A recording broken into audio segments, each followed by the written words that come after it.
if if we do move into one of the areas that I'm working with all the time, sex Right. on love addiction, um, you know, Yes. eh, sex and porn is at pandemic levels. I mean, Mm. pandemic levels. Remember, this is our 10-year-olds right up to our 75-year-olds. Our Yeah. 10-year-olds are exchanging this material on their phones in the Mm. playground. It's a big problem. And porn. There's something that shifted during COVID lockdown. The use of porn and accessing porn went up exponentially worldwide, massively. And actually, women have become compulsive and addicted to it much more. This isn't the preserve of men. It really No. isn't. It's Right. men and women and children. Mm. But there will have been a lot of women who will have avoided porn stuff because we're very different in our wiring. Men are visually stimulated. Women are much more the spoken word, the romance. So you need the full gamut. Us men can give up the foreplay and just go straight in. That's not good because the Mhm. female body isn't made like that at all. Mhm. So there's a lot of retraining. But during the pandemic, a lot of women separated from their partners may have started using gadgets to do sex with each other in separate locations. Now, what they may not have realized is how the brain now, having enjoyed and liked that new novelty, Mhm. now that lockdown has changed and they can be back together, they find they've gravitated back at times to still using the gadgets, even in separate rooms or same room. But what it means is that boundary they got in place where, nah, I don't need porn, I don't do porn, because they're now viewing each other on a screen, etc. It means the brain is not now able to distinguish between somebody else's body that you're looking at on a screen. So a lot of women have moved into porn unwittingly and Mhm. have realized it and have actually become addicted to various things and don't realize it. But you see, there's something about men and porn, tut tut, naughty, naughty. But what we're missing a lot of the times is women and romantic novels. Now, this is something society isn't even recognizing. 50 Shades of Grey.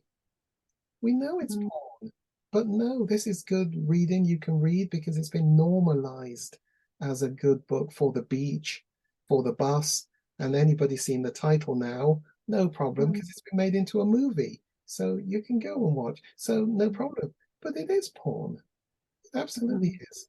And it's gone up levels. All you have to do is put romance in the search on Netflix and Amazon Prime.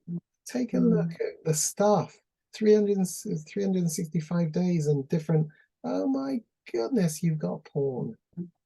The problem is, um, a lot of women are using porn, sorry, using Mhm. novels, romantic novels, and not seeing an issue with it because they're just Yes. reading a book. But they haven't Mm. realized it's become their their bedtime cup of cocoa, so to speak, to help them get to sleep. But Right. actually, there are some issues where many have become addicted to romantic novels, but they don't realize it. Just like men have become addicted to porn. But of course, society says tut, tut, tut to porn. But what's the Yeah. problem with romantic novels where you're fantasizing about this knight in shining armor that's going to, and ultimately there will be a bit of sex in the fantasy, but that's a part of the full gambit. That's okay. Mhm. But I'm just saying some stuff is breaking down relationships and impacting sex between the couple that they don't necessarily realize because their brains have become sensitized to each other's bodies. Right. And so that's what you were explaining about the porn and women, the misconception about porn, and also the fact that we should. And that I think that will be actually a really good episode to do. I actually Mm, leaning into that quite a lot because that is an area that all what you said is that are very much areas that I would love to know more about, and I'm sure my listeners would too. But the porn thing, I don't think much conversation has been done around that, Ooh, and how it's just early. you can't admit it. Oh, I don't. Yeah, Yeah, so yeah, it's a bit. I'm afraid I just talk it. yeah, yeah. And before breakfast, I mean, sex before breakfast, Caroline. This is just not a British thing to do. Oh, this is not very good. But I think that's what I mean, is that kind of trying to break the mold of what is seen as sexual wellness, Yeah, and how early it can start. yeah, How early you talked about children being having access to this rare, they don't need to go to the shop and at pull all. out Playboy from the top shelf. At all. They have it on their phones Yeah. through internet and exchanging, as you said.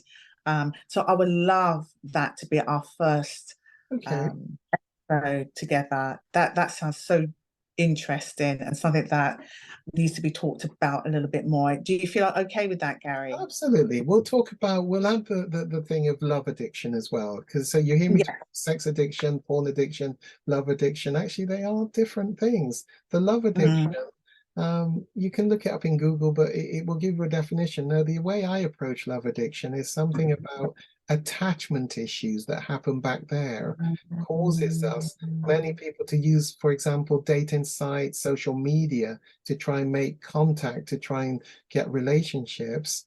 But so right. often, what they're trying to do is get love and affection because of an attachment void deficit that got set up back there. Okay. So they get hurt.